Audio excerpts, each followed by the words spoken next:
perintah kepada kita agar kita itu jadi hambanya, lahir batin, hamba yang sebenar-benarnya, hamba yang sempurna, betul-betul hamba Allah, dan menjadi kekasihnya dengan cara menjadi hambanya. Otomatis jika hambanya Allah lahir batin, itu adalah kekasihnya. Itu kan perintah kepada Allah.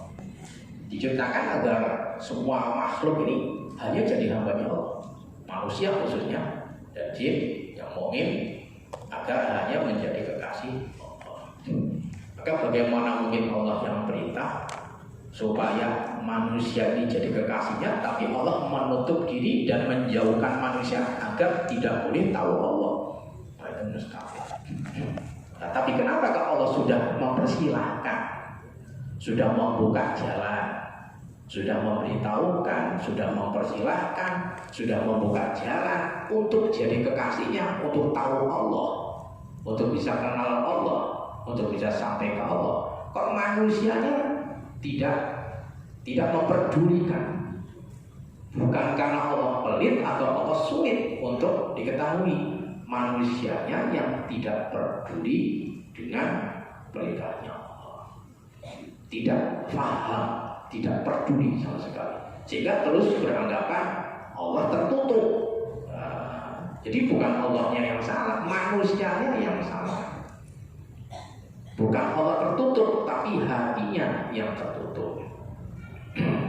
Jadi mata hatinya tertutup sehingga dia menjadi terhalang untuk menjadi kekasih Allah, terhalang untuk bisa tahu Allah. Otomatis kalau sudah jadi wali kekasihnya pasti tahu Allah, tahu zatnya itu maksimal, tahu afalnya, tahu pekerjaannya, tahu sifatnya. Orang yang menjadi kekasih Allah masih akan dapat derajat seperti itu, jadi tahu kepada Allah. Karena tidak peduli dan tidak paham atau tidak tahu, ya banyak karena tidak tahu, karena tidak mengerti ilmu, tidak tahu tujuan hidup di dunia dibikin oleh Allah, mau kemana, untuk apa, itu tidak peduli ya, karena ketidaktahuan. Atau sudah tahu tapi tidak tertarik, gak kepingin jadi wali itu banyak. Orang yang takut jadi wali Allah itu banyak.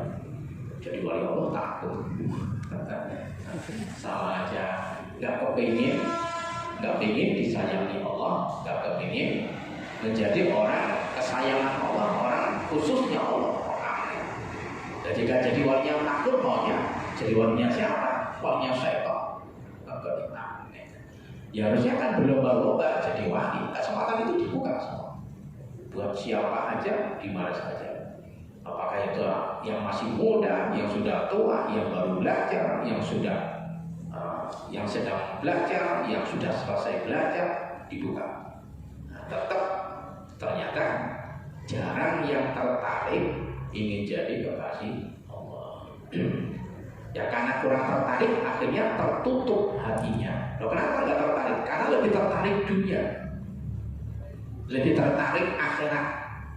Dengan pencipta dunia, pemilik akhirat, malah kurang tertarik. Karena kurangnya pemahaman, atau karena ketidaktahuan, kebodohan, atau karena tidak adanya bimbingan. Tidak ada bimbingan dari guru, maksudnya gitu. Karena memang rata-rata manusia Islam umum itu yang tertarik, yang paling banyak 80% tertarik dunia, terpesona tertarik dunia, cita-citanya dunia.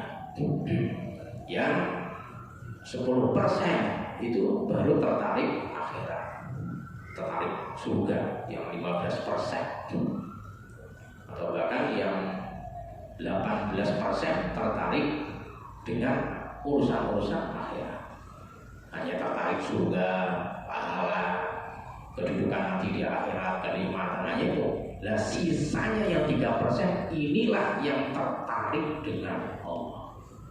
Jadi orang-orang pilihan yang gitu, orang-orang khusus, orang-orang istimewa, karena mereka hanya tertarik kepada Allah. Dan calon-calonnya wali atau orang-orang itu sudah jadi walinya Allah, yaitu orang-orang yang hanya tertarik kepada Allah dan dan bercita-cita kepada Allah serta bersungguh-sungguh mengusahakan agar mencapai derajat ma'rifat. Itu orang yang mendapat keistimewaan dan diistimewakan oleh Allah. Sehingga karena maha murahnya Allah, maha sayangnya Allah, Allah memberi kesempatan yang sama kepada seluruh manusia. Bahkan ada peringatan dari Allah bahwa manusia tertinggi, termulia adalah hanya orang-orang yang paling takwa. Inna akramakum indallahi atqakum.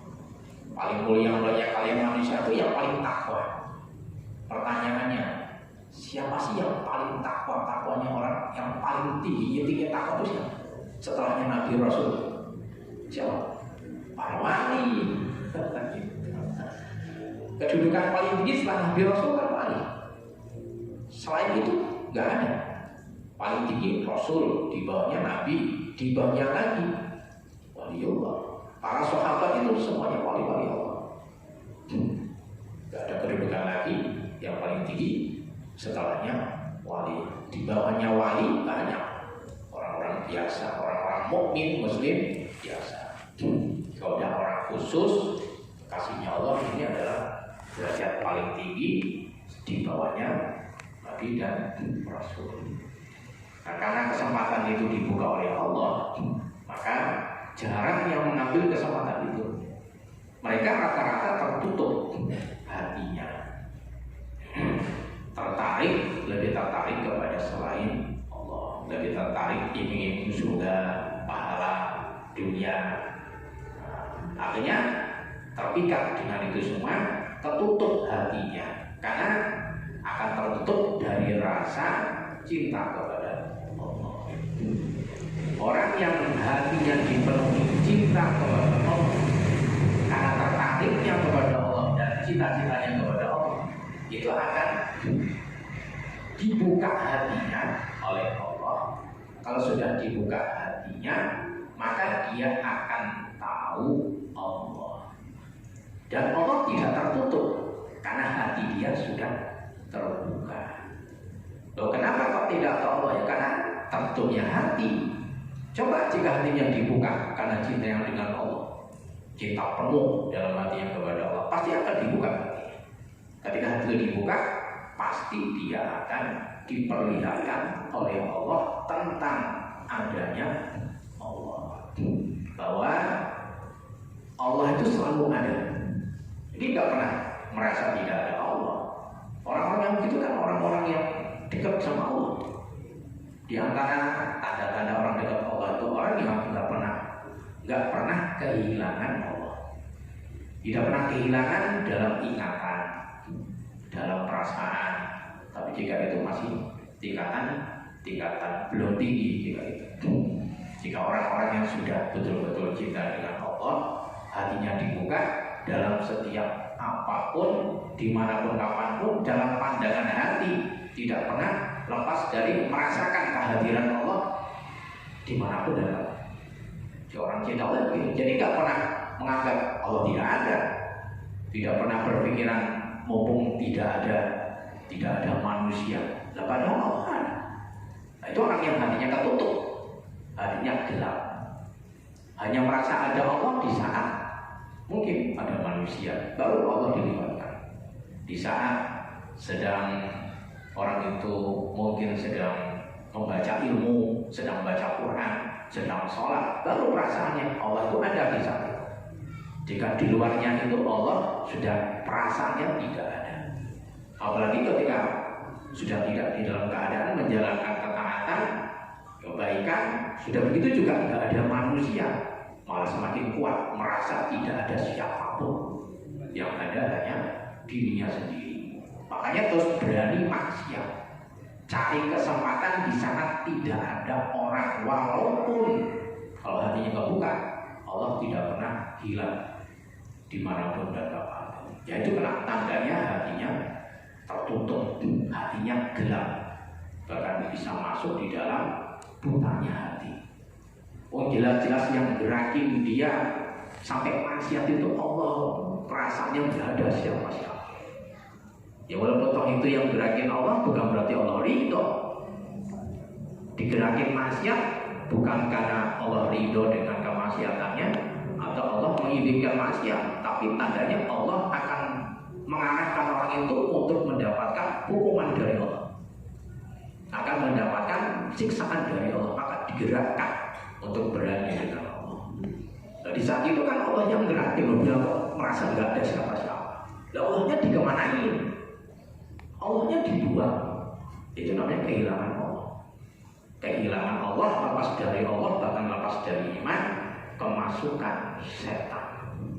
Ikutin nafsu, kemasukan setan. Nah, orang-orang yang model-model kayak begini nih, ya pastilah bilang nggak tahu Allah atau nggak melihat Allah. Dan bagaimana akan melihat Allah? Tahu, perasaan hati aja nggak pernah melibatkan Allah. Oh, nggak ada merasa Allah tuh hadir dimanapun dia berada. Ya jelas jika begitu hatinya ketutup dan gelap. Maka efek negatif yang timbul akan mengikuti nafsu dan dorongan setan. Akan melakukan perbuatan-perbuatan tercela, hina, nista dan sebagainya. Itu efeknya akan seperti itu. Jadi sifat-sifat tercela akan tumbuh dari perasaan hatinya yang kosong, dari merasa adanya Allah yang menyertai atau yang hadir di dalam keadaan kehidupannya. Tidak, Allah itu tidak tertutup. Allah tidak terhalang. Yang tertutup hanyalah hati orang tersebut, hatinya sendiri tertutup dengan hawa nafsunya. Jika dibuka bisa kata mustahil Allah itu bisa ditutup oleh makhluk.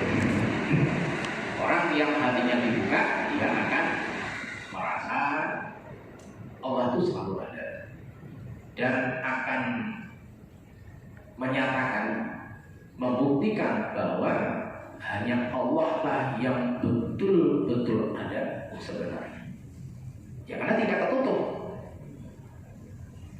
Dan meyakini bahwa selain Allah itu betul-betul nyata tidak ada. Ya, kalau hatinya kebuka begitu. Yang betul-betul nyata ada hanya Allah, dan betul-betul nyata tidak ada adalah selain Allah. Orang yang seperti itu tandanya orang yang dekat dengan Allah. Taqarruban gitu. Dekat dengan Allah itu ya seperti itu, kedekatan secara batin, secara rohani, bukan secara jasmani, bukan secara fisik. Jika orang dekat dengan Allah difahami secara fisik, nah itu nanti sama aja menempatkan, menyamaratakan Allah dengan makhluk. Allah dekat bukan dengan secara jasmani, tapi secara orang yang jika jauh dari dirinya sendiri, nah itu tandanya dekat dengan Allah.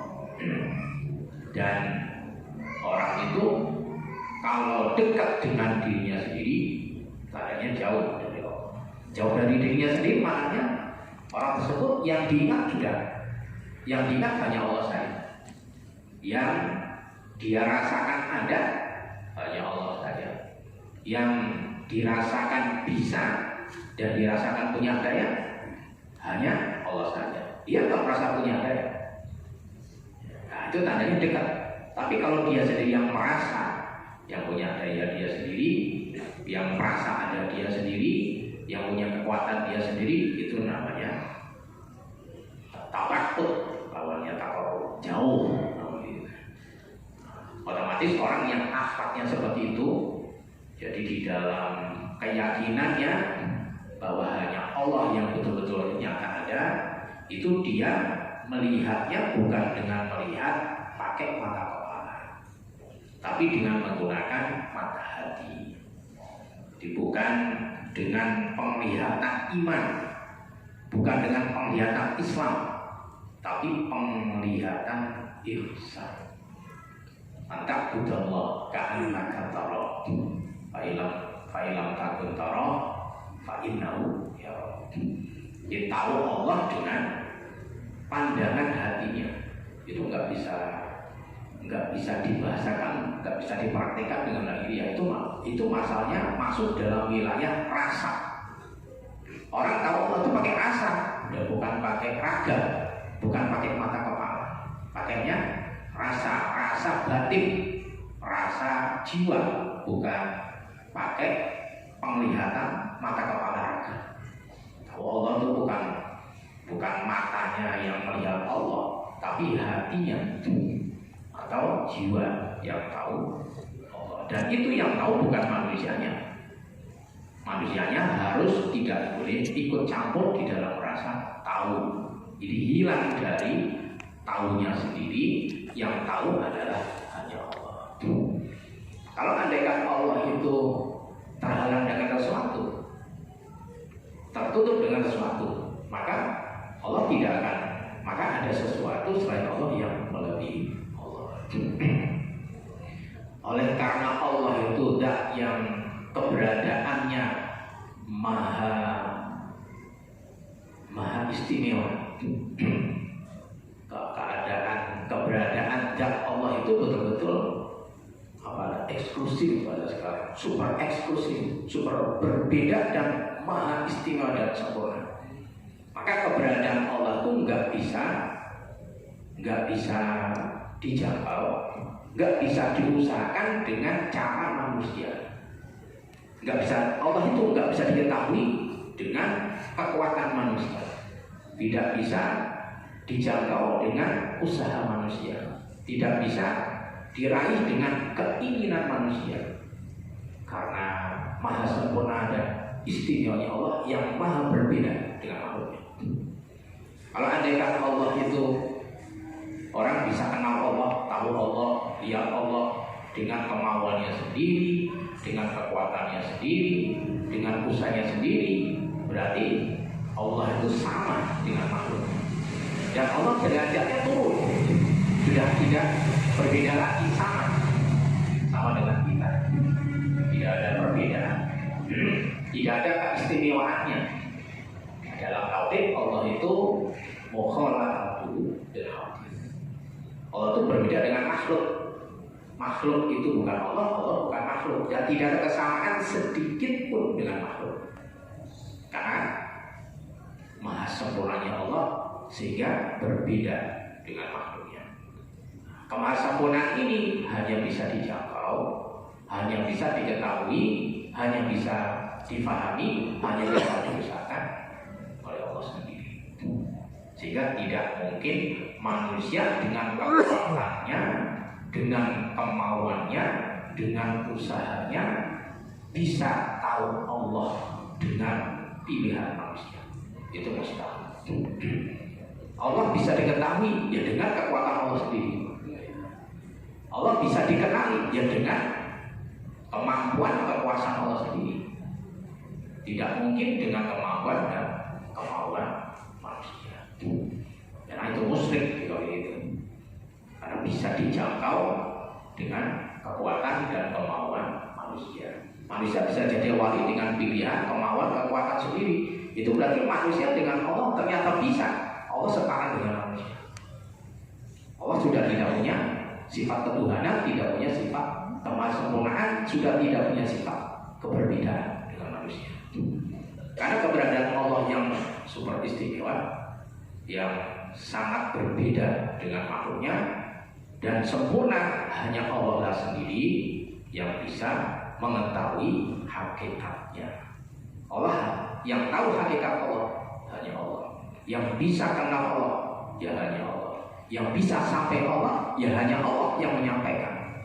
Nah, itu menjadi terlihat dan menjadi Allah memperlihatkan sifat kemahasempurnaannya. Loh, kenapa Allah itu tidak bisa dilihat oleh mata? Jika ada yang tanya, kenapa Allah ada tapi kok nggak bisa dilihat mata? Emangnya mata manusia sanggup kalau akan langsung melihat Allah? Nggak bakal sanggup mata manusia akan melihat Allah langsung. Nggak bakal kuat manusia akan melihat kepada Allah langsung. Karena kemahakuasaan Allah, kekuatan Dan kekuasaan Allah itu maha dahsyat, sempurna yang maha dahsyat, tidak terukur. Kalau andaikan manusia langsung menghadapi wujudnya Allah, akan terbakar, hancur. Bukan cuma manusianya, selangit sebuahnya akan musnah.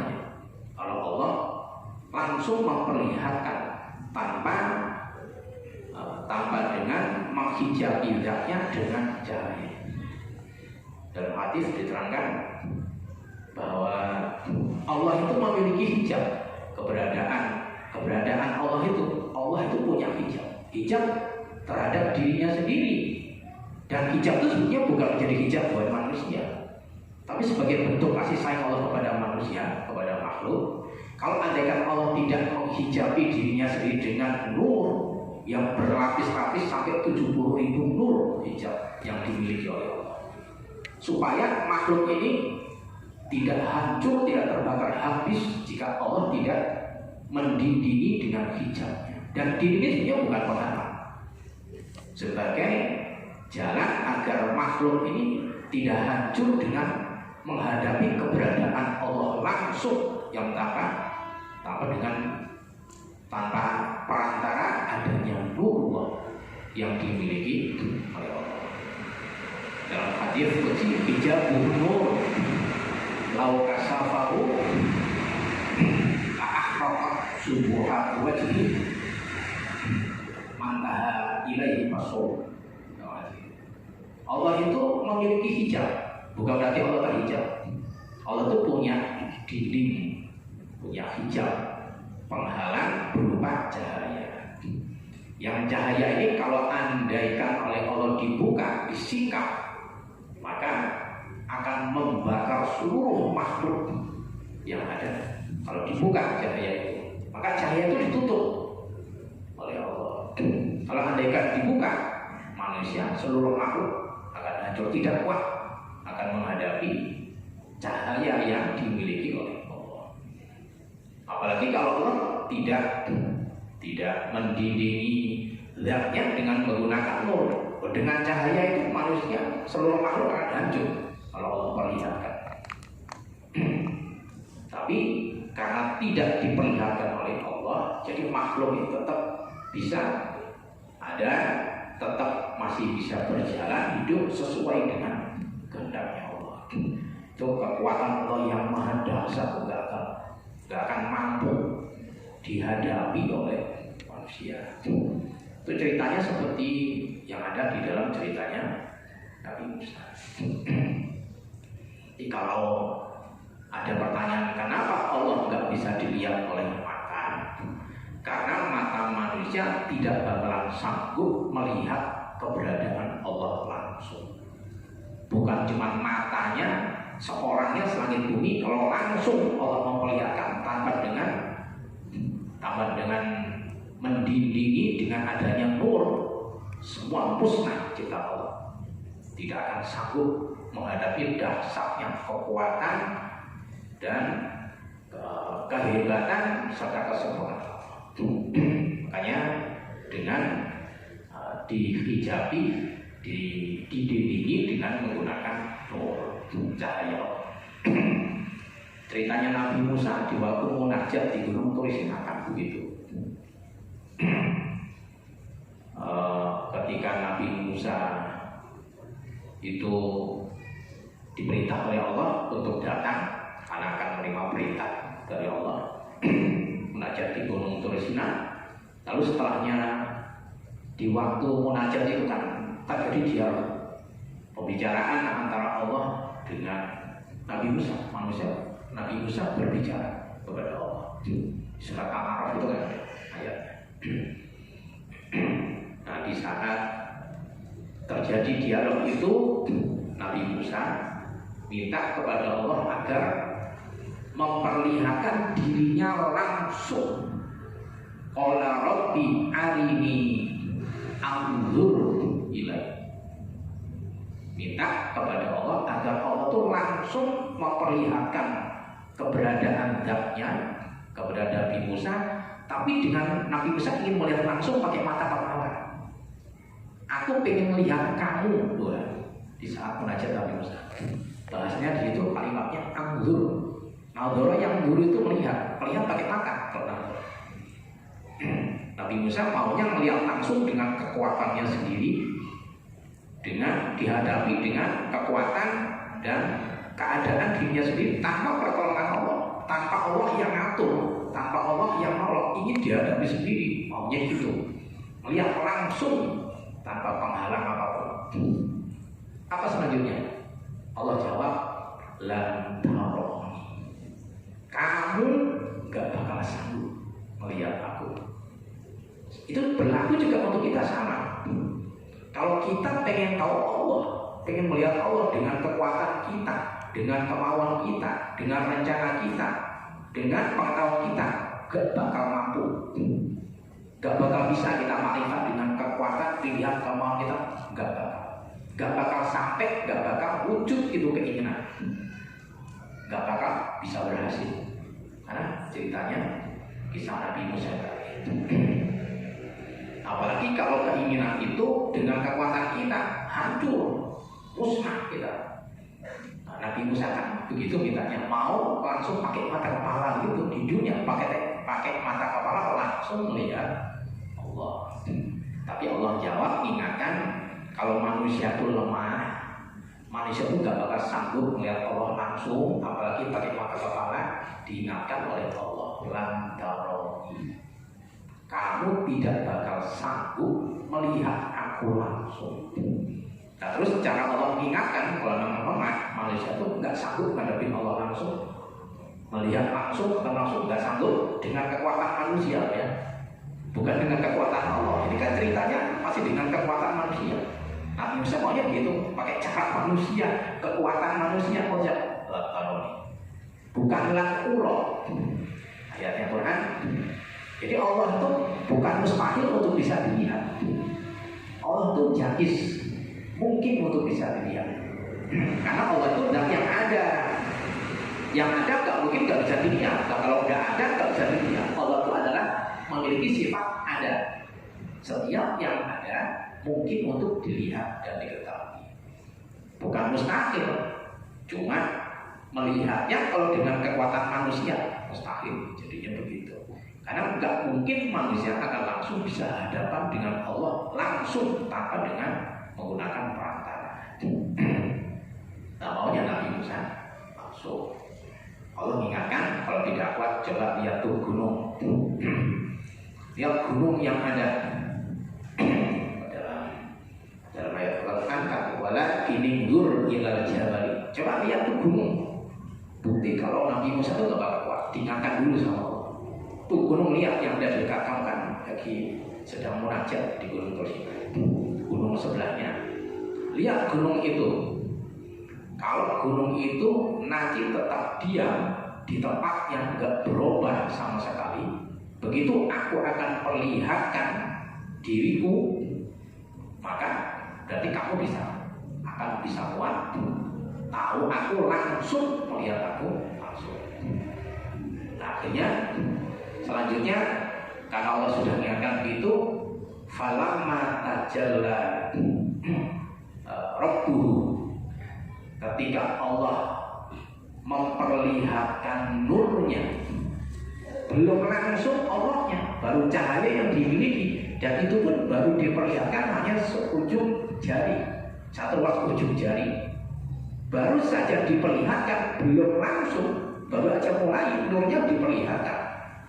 Hancur itu gunungnya, hancur lebur, ambruk, hancur. Pada Allahnya belum menampakkan zatnya, baru cahayanya. Cahaya itu bukan sifat, Allah itu punya cahaya. Tapi cahayanya jangan dipahami kayak cahaya lampu, cahaya matahari, cahaya bukan. Allah memiliki cahaya, yang tahu hanya Allah cahaya. Baru ditampakkan cahayanya hanya seujung jari tengah, kalau nggak salah.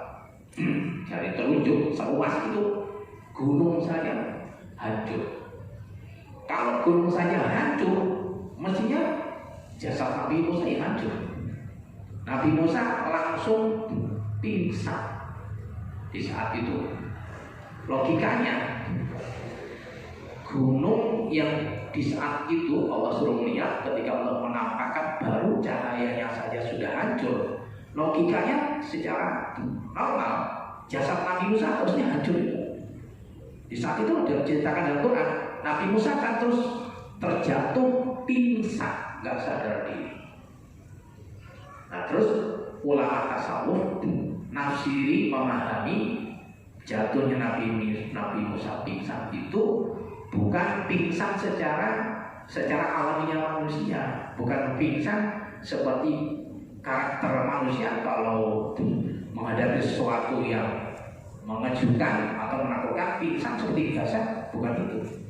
Yang dimaksud pingsan itu hilang dari merasa adanya, fana ul fana. Kalau andaikan itu difahami dengan arti pingsan secara lahiriah, harusnya bukan cuma pingsan, Nabi Musa hancur. Gak bayangkan gunung aja hancur, masa fisik manusia tidak hancur? Logikanya, kerasan mana sih tubuh kita sama batu? Batu, dan batu aja hancur lebur. Nah masa tubuhnya manusia utuh? Nabi Musa. Nah oleh karena itu di dalam memahami ayat Quran itu, Nabi Musa sebenarnya bukan pingsan secara kemanusiaan. Secara umumnya manusia yang dimaksud pingsan, hilang kesadaran itu adalah fanaul, hilangnya hilang. Jadi nggak merasa hilangnya, merasa tidak ada. Orang hilang dari merasa ada itu sudah hilang. Tidak merasa ada itu hilang, tapi belum sempurna. Kalau sudah hilang dari merasa tidak ada, itu namanya hilangnya hilang. Dalam bahasa tasawuf namanya fanaul, hilangnya hilang. Nah, karena Nabi Musa di saat itu dalam kondisi fanaul fana, itulah masuk ke hadirat Allah. Kalau sudah masuk ke hadirat Allah, nggak bisa diceritain. Nah, makanya nggak mungkin dengan kekuatan manusia ini Allah, nggak bisa. Kalau pengen tahu Allah, harus hilangnya hilang. Kayak Nabi Musa itu tadi. Nah kalau masih utuh jegegep begini, ya sampai mati ya nggak bakalan tahu Allah. Maksudnya masih merasa ada, merasa kuat, merasa bisa, merasa pintar, sampai mati nggak jadi wali tuh. Kalau itu nggak mau dihilangin sampai mati, nggak akan makrifat kepada Allah. Nah logikanya seperti itu. Begitu Allah memperlihatkan baru cahayanya satu luar jari, gunung saja hancur. Nabi Musa karena tadi ingin kekuatannya sendiri, oh ya Allah, dengan cara manusia gak bakal tahan. Dan akhirnya dicabut oleh Allah. Keinginan ingin melihat Allah dengan kekuatan manusia oleh Allah diganti dengan hilangnya merasa ada Nabi Musa. Hilang dari merasa tidak adanya Nabi Musa dihilangkan. Jadi hilang dari merasa tidak ada. Itu pingsan itu sebetulnya wajar hakikat itu masuk ke hadirat Allah. Karena orang masuk ke hadirat Allah itu hilang dari merasa, hilang dari kesadarannya. Gitu. Maka itu bukan nggak sadar, bukan pingsan secara biasa, itu pingsan secara hakikat itu, bukan pingsan syariat, bukan sekedar pingsan fisik, bukan itu pingsan secara batiniah, secara rohani. Hilang dari dirinya sendiri. Wa kharra Musa sa'iqan. Orang pengen tahu itu harus hilang dari merasa ada, hilang dari merasa bisa, hilang dari merasa punya, harus sampai hilang. Ada tapi jangan merasa ada, nah, itu hilang namanya. Bisa tapi jangan merasa bisa, hidup tapi jangan merasa hidup, mau tapi jangan merasa punya mau. Nah, itu. Kalau sudah hilang begitu, itu namanya fana. Kalau sudah fana, hilang, yang kerja, yang menangani langsung Allah. Allah tuh gak mau dicampuri oleh manusia loh kerjanya. Allah tuh maha sempurna, maha tinggi, gak mau manusia ikut campur dengan urusannya Allah. Lah Allah tuh zat yang maha sombong, maha sempurna. Manusia kok masih bisa ikut campur, masih mencampuri, Allahnya nggak mau lah. Apalagi Allah itu zat yang maha menang, zat yang maha kuasa. Kok manusia itu ikut campur kekuasaannya? Tahu Allahnya nggak mau, kitanya sih mau, Allahnya tidak mau.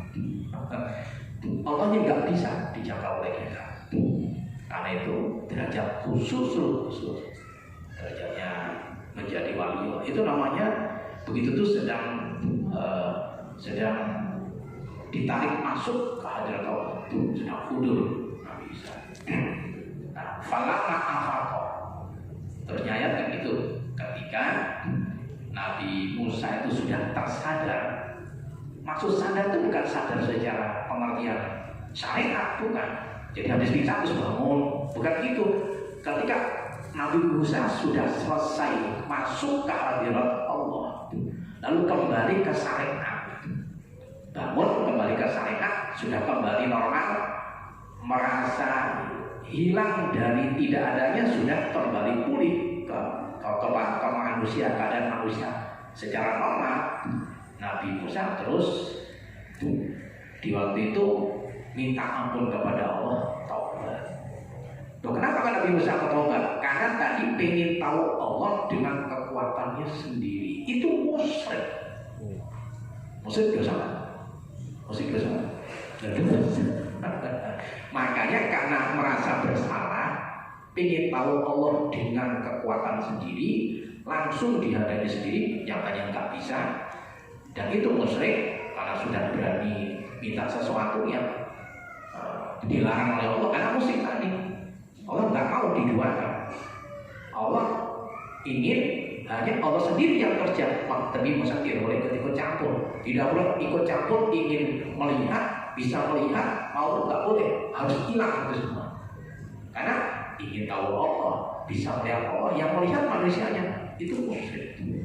Makanya Allah tidak mau bilang lan taroni. Selagi manusia masih musyrik batiniah atau lahiriah, tidak akan kenal Allah, tidak akan bisa jadi walinya Allah, tidak akan bisa usul ke hadirat Allah selagi masih musyrik. Tapi kalau sudah hilang musyriknya, lahir batin, dia akan tahu Allah. Maksudnya dia itu ya dia Allah. Allah akan tahu Allah. Jadi yang tahu Allah dia Allah sendiri, bukan manusianya tahu Allah. Makanya di akhir begitu selesai tadi pingsan, maksudnya itu fana kembali ke syariat, baru menyesal karena tadi pengennya tahu Allah, masih musyrik sama Allah. Allah yang enggak mau.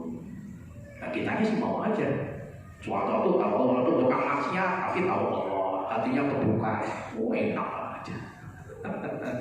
Tukang maksiat maunya masuk surga, hatinya terbuka, enak aja. Allah yang nggak mau.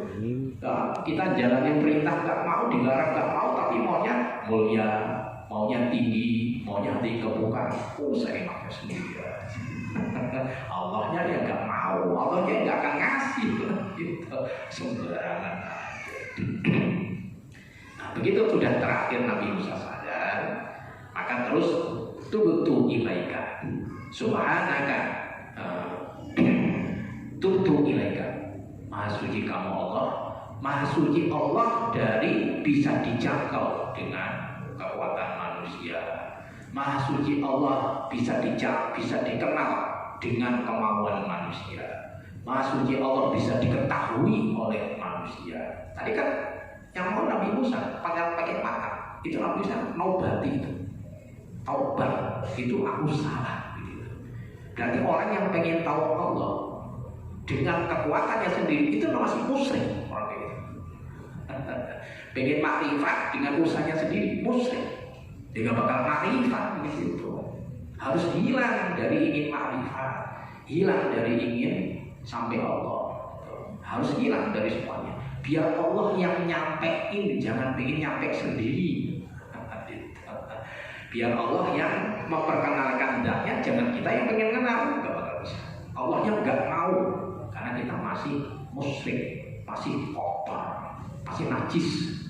Musyrik kan najis, innamal musyrikuna Yang najis batiniahnya, hatinya masih najis, hatinya masih kotor. Pengen ketemu Allah, ya Allahnya lah yang nggak mau. Enak aja. Gak usah jauh-jauh. Contoh gampangnya gini. Umpamanya kita piara kambing, terus kambing itu pengen tidur bareng sekasur sama kita, mau nggak? Kira-kira mau nggak kita ditemenin kambing ikut tidur bareng sekasur sekamar sama kita? Kita mau nggak? Nggak mau kan? Lah kambingnya yang mau banget. Kambingnya terus dikasih kulit, senengnya tidur di ruangan berkasur berakhir. Kambingnya kesenangan. Dan manusianya pindah aja kamu, mikir baik senang. Lah kambingnya sih senang-senang, lah tapi manusianya yang nggak tahan juga. Lah manusia aja nggak mau, masa Allah mau? Allah yang maha suci, yang maha sempurna, yang maha agung, disuruh dipaksa, diketahui, dikenal, dijangkau, bisa oleh dengan kekuatan kita. Ya Allahnya yang nggak mau, karena kotor, kita tuh kotor. Kita tuh gak pantas ketemu dengan kekuatan kita, pengawal kita. Hanya Allah lah sendiri yang maha suci, yang bisa menjangkau zatnya sendiri, yang bisa tahu zatnya sendiri, yang bisa mengagumkan dengan seagung-agungnya sebenarnya zatnya sendiri. Manusianya jangan ikut campur, biar Allah yang ngatur 100%. Kalau begitu jadi. Itu yang dimaksud hilangnya hilang, biar Allah semua yang ada, yang atur, yang menentukan. Itu namanya Allah. Terus Nabi Musa tunduk taubat. Wa ana awwalul mu'minin. Aku menjadi orang pertama yang beriman, yang percaya bahwa hanya Allah lah yang tahu siapa. Manusia tidak bakal sanggup, tidak akan kuat tahu kepada Allah dengan kekuatan manusia. Wana awalul mu'minin. Nah itu di dalam ayat Al-Quran gitu. Jadi memang harus hilang, tidak boleh tidak hilang. Contoh lagi yang mudah begini. Kita itu kadang-kadang dengan menghadapi dengan makhluk aja kita bisa hilang. Kalah ketika datangnya makhluk. Contohnya, kalau kita ingin masuk ke alam tidur, itu kita harus hilang dulu. Kalau pengen tidur tapi belum hilang kesadarannya, masuk ke alam tidur bisa tidur nggak? Jika masih merokok, bisa nggak tidur? Nggak bisa. Coba nanti jika udah hilang kesadarannya, tidur nggak? Tidur. Masa tidur nggak di waktu tidur? Enggak. Nah, itu dengan tidur aja kita harus hilang. Tidur makhluknya Allah bukan? Makhluk. Hilangnya kesadaran makhluknya Allah bukan? Makhluk. Dan dengan makhluk saja kita harus hilang kalau ingin masuk ke alam yang lain, apalagi ingin masuk ke hadirat Allah. Di dalam tidur itu, kalau pengen mimpi harus hilang lagi. Hilang nggak orang mimpi dalam tidur? Tidurnya hilang nggak kalau udah mimpi? Hilang.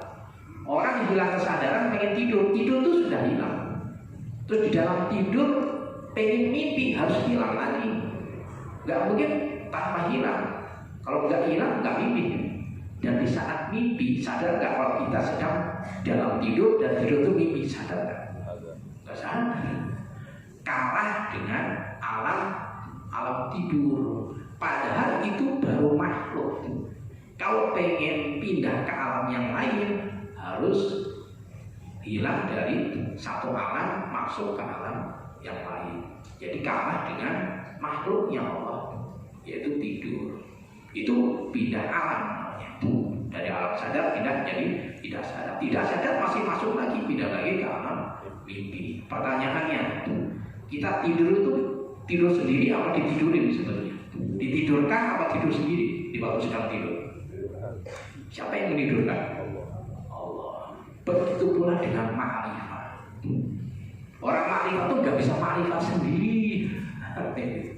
Harus dimakrifatkan oleh Allah. Orang tahu Allah itu nggak bisa tahu sendiri, harus diberitahukan, diperlihatkan oleh Allah. Itulah yang dimaksud tidak ada yang tahu Allah kecuali hanya Allah. Tidak bisa makrifat kecuali dimakrifatkan oleh Allah. Tidak bisa sampai ke Allah kecuali disampaikan oleh Allah. Jadi harus hilang. Dengan makhluk aja, kalau ingin merasakan yang lain, pindah ke alam lain, naik ke tingkat yang lain, harus hilang. Masa dengan Allah, ingin ke Allah tetap utuh, ibadatan tidur dong, ibadatan mimpi dong, dibanding orang masuk ke Allah. Nah, padahal derajat makrifat itu derajat paling tinggi, yang tidak ada lagi lebih tinggi. Setelahnya kedudukan Nabi Rasul. Derajat wali itu paling tinggi. Setelahnya Nabi Rasul, nggak ada lebih hebat daripada itu. Nah, ketika orang itu sudah makrifat, harus hilang dari sifat kemanusiaannya, hilang dari sifat-sifat basyariah.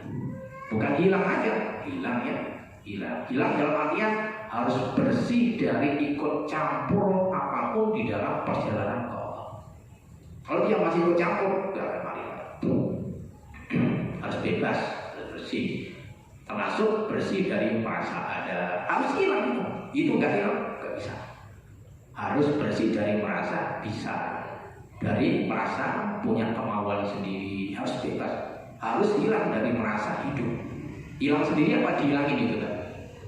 Dihilangin apa hilang sendiri? Dihilangin. Nah itu tadi tidur, ditidurkan apa tidur sendiri? Ditidurkan. Sama makrifat juga begitu, bukan sama dengan tidur, bukan masalah. Pasnya dihilangkan sama. Jadi yang kerja siapa? Kalau sudah begitu, Allah. Orang makrifat itu udah Allah yang kerja. Jadi orang tahu Allah itu bukan orang tahu Allah. Yang tahu Allah hanya Allah. Nah, maksudnya gitu. Seperti itulah Nabi Musa. Maka ketika tersadar dari pingsannya, dari fanaknya, kembali ke Sarinah, tobat sama Allah. Ternyata orang pengen ke Allah dengan kekuatan manusia tidak bisa. Berarti Nabi Musa mengakui musyrik di waktu musyrik batiniah ya. Karena pengen ke Allah dengan melihat pakai mata kepalanya, itu musyrik. Karena kan kekuatan manusia itu namanya. Kecuali kalau dalam Quran bahasanya bukan angur ilaih, tapi kalau dalam bahasa syahid itu atau basur itu ilaih, aku melihat dengan pandangan hatiku, nah itu kecuali. Tapi tidak begitu bahasa Quran, pakai naudoro. Naudoro itu artinya melihat bukan dengan hati tapi pakai mata kepala. Berarti pengen tahu Allah dengan kekuatan manusia. Di situ kesalahannya. Makanya Allah bilang kalau pakai kekuatanmu, pakai kemauanmu, lan taroni, kemauan kamu. Tapi setelahnya Allah hilangkan, itu fana. Di saat hilang sudah nggak tahu Allah itu gimana, sebelum nggak ada. Jika saat hilang tahu Allah gimana, siapa sebenarnya, itu namanya belum hilang. Itu namanya belum masuk ke hadirat Allah. Yang tahu Allah, nah, yang Allah itu hanya Allah yang tahu siapa Allah sendiri. Di saat itu manusianya tidak ada, yang ada hanya Allah. Nah itulah Allah enggak terbatasi, tidak terkurung. Allah itu membuka, tapi manusianya yang tidak mengambil kesempatan untuk masuk dalam hadirat Allah. Itu yang dimaksud dengan